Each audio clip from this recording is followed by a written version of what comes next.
Hello বন্ধুরা, নমস্কার। আজকে আমি বরবটি আর আলু দিয়ে সর্ষে বাটা চচ্চড়ি করে দেখাবো কিভাবে রান্না করছি। আপনারা দেখতে থাকুন। কড়াই আমি তেল আর পাঁচফোড়ন দিয়ে দিয়েছি। একটা শুকনো লঙ্কা ছিঁড়ে দিচ্ছি এর মধ্যে। লঙ্কাটা গরম হলে আমি ওর মধ্যে আলুগুলো দিয়ে দেবো।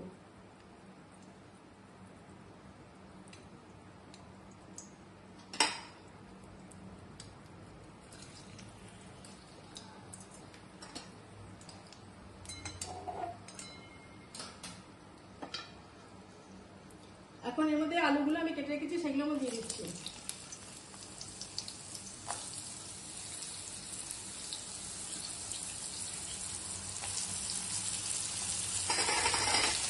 আলুগুলো লাল করে ভেজে নেব।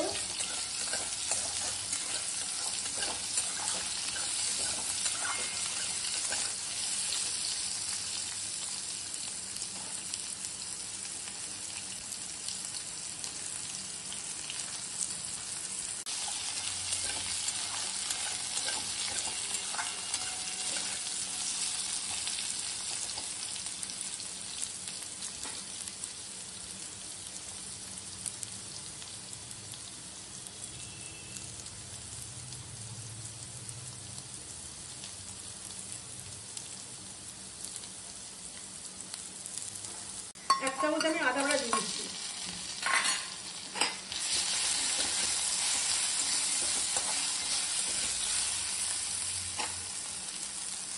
এখন আমি এই বরবটিটা কেটে ধুয়ে রেখেছি, সেগুলোর মধ্যে দিয়ে দেবো।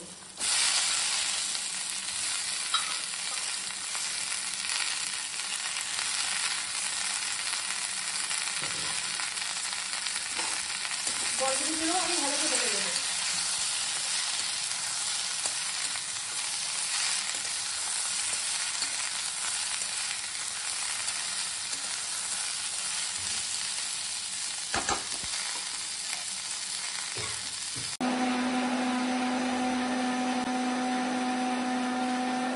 আলু পোস্ত আর কাঁচা লঙ্কা বেটে রেখেছি, এটা দিয়ে দেবো।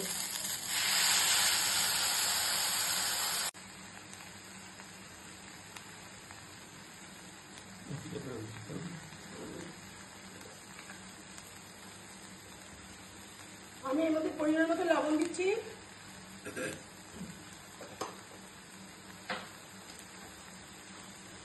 আর এক চামচ হলুদ দিয়ে দিচ্ছি।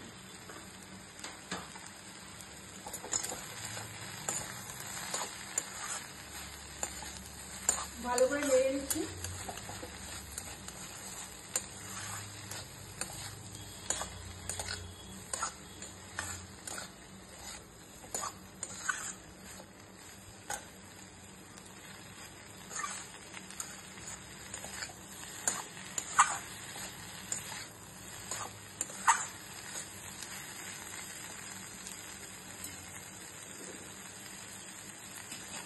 আর জল দিচ্ছি।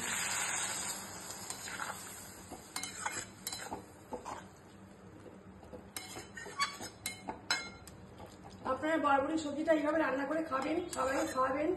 ভালো লাগলে লাইক, শেয়ার, কমেন্টস করবেন। ততক্ষণ এটা সেদ্ধ হোক। আমি এর মধ্যে জল দিলাম, এটা ফুটুক ততক্ষণ। আপনারা এইভাবে রান্না করে খাবেন, ভালো লাগবে, লাইক, শেয়ার, কমেন্টস করবেন। আমার সবজিটা ততক্ষণ হতে থাকুক। আমি এর মধ্যে সামান্য চিনি দিচ্ছি, খুব বেশি চিনি দেবো না, কষ্টটা কেটে যাওয়ার জন্য অল্প সামান্য চিনি দিচ্ছি।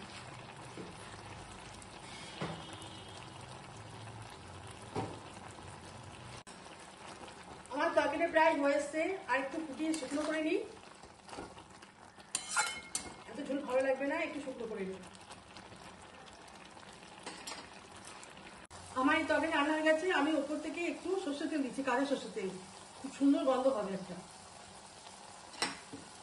গরম ভাতের সঙ্গে খুব খেতে ভালো লাগবে। আপনারা সাবস্ক্রাইব করবেন একটা, আর যারা আমাকে সাবস্ক্রাইব করেছেন তাদেরকে অশেষ ধন্যবাদ, থ্যাংক ইউ। ভালো থাকবেন, সুস্থ থাকবেন, সবাইকে ভালো রাখবেন। আমার তরকারি রান্না হয়ে গেছে, এখন আমি প্লেটে সার্ভ করবো। আর কমেন্টস করবেন একটা, আমার তরকারি কেমন রান্না হয়েছে। আমি সবার উদ্দেশ্যে বলছি, সবাই আমাকে একটু কমেন্টস করবেন।